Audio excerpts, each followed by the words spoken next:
Hi everyone, it's Jan, and I have promised you that I would show you how I use the Tim Holtz Pinwheel Flower creator to make some of these fun little pinwheels. And I've been playing with a lot of different materials. I have some that are double layered, and this one I think I'm going to work on doing it for some Christmas minis, or maybe even make it into a Christmas ornament. So I'll be back in just a few minutes to show you how I did these. Okay, so I want to show you how I made these with the Tim Holtz, I'm trying to remember what they're actually called, paper rosette. And I've done some variations with them, and I want to show you some ideas, some things that you might want to do. This one right here I think is really pretty, and you know what I made it from? I made it from my Pottery Barn catalog. There's some really pretty Christmas colors in here, and I basically just took a page out and cut it into strips and then ran that through through my Cuttlebug with the Tim Holtz little sizzlet die that makes the rosette. The other thing that I wanted to show you was using this with vellum. I love how pretty these are, and I think I'm going to make some Christmas ornaments out of these. And I've got a couple of other ideas of things that you can do. So this is how it ended up. But then I started thinking, what else could I do with it? And so I took some stamps and some StazOn ink and did some flourishes and some text before I started making the rosette. And then the next thing that I decided to do is I wanted to put a little bit of gold leafing on it, and this is the Krylon 18 karat gold leafing pen. And it's easier if you do it before you start folding. So you just use this and put it just on the edges, and you can just continue on with that. And if I had actually gone ahead and stamped this one before, you can see I've now done the folding. And you do the folding just like you're making a little paper fan. It's an accordion fold. You go back and forth. And on papers that are thin, like these magazine pages, you need to be really pretty careful with them. Or an idea would be to Mod Podge a couple of them together, and you would have a little bit stiffer material to work with. This vellum is really easy material to work with. It's thick enough that it doesn't tear on the perforations quite as easily. So you would just want to go all the way through that. And I use some score tape just because it's really easy to put it together this way. I put the tape down in the valley of the last one.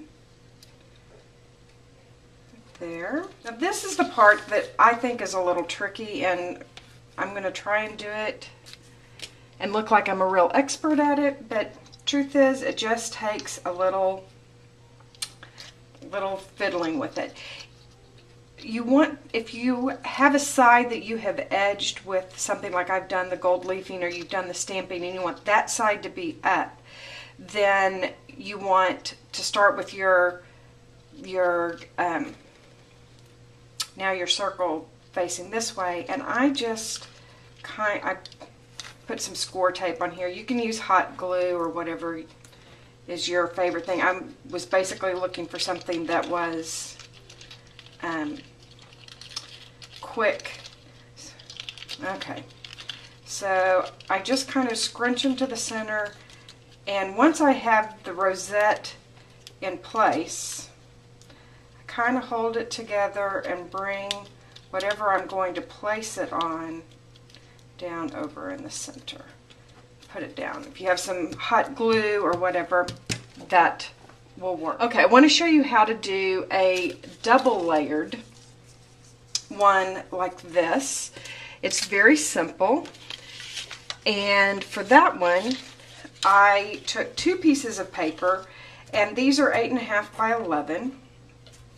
And I cut one of them to about 1.5 inches.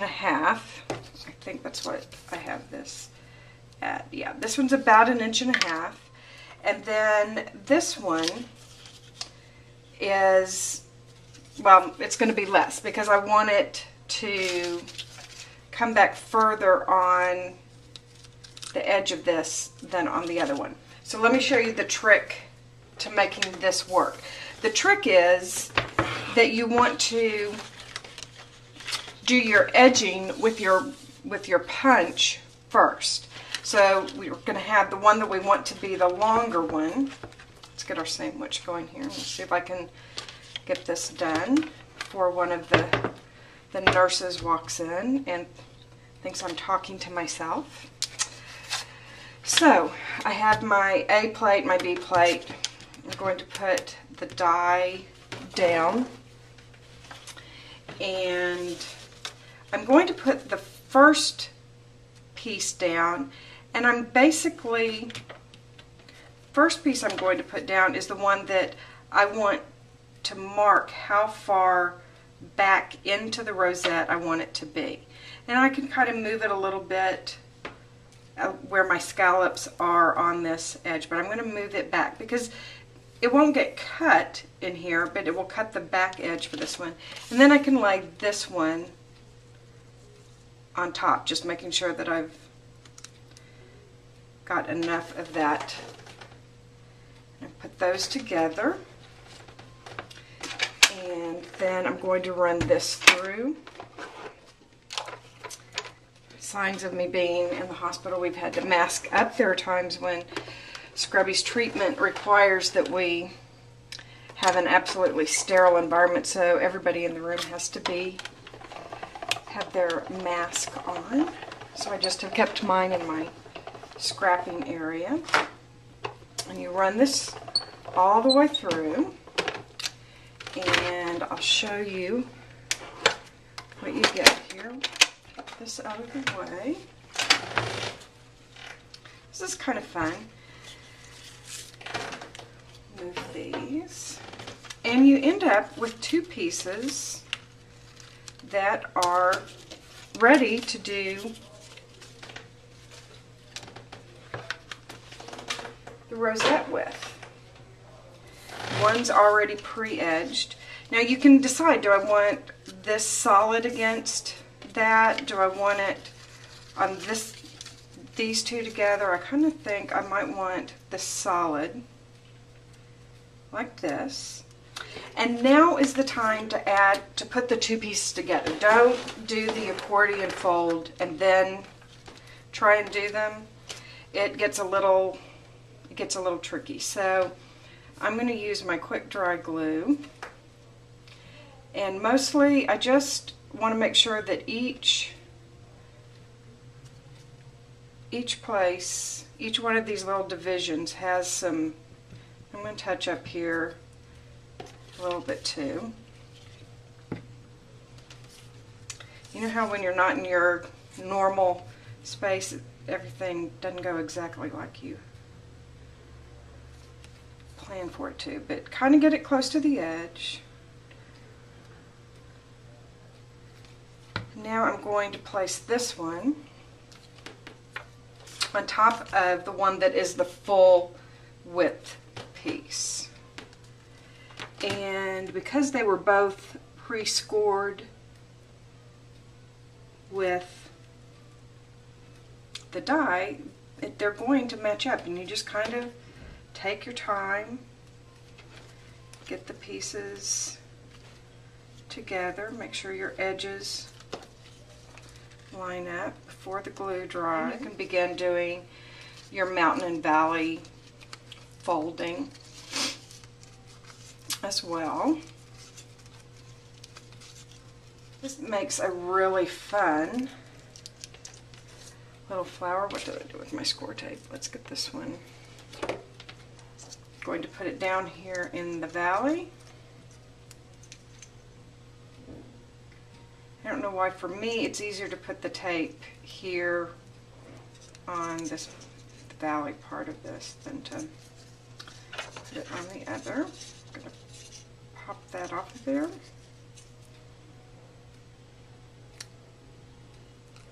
There we go.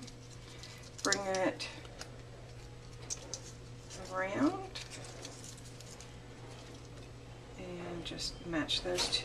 Really hope that this just gets your creative brain going on other things that you could do with these. I just think having a couple of these put back to back with a little gold thread would make just a beautiful Christmas ornament. And gosh, so easy to make. I hope that this has given you some ideas of different materials that you could use. This is a Jenny Bolin, one of her pearl centers that I used for that. This was from a magazine. I liked the blues and the reds in there. This one I put some glitter on the edge. But fun, and if nobody's watching you, they're really easy to make. I hope you all have some creative ideas of how to make some of these rosettes on your own. If you have any questions, please feel free to leave me a comment or a question and we'll help you. Hope you have some time to play this week.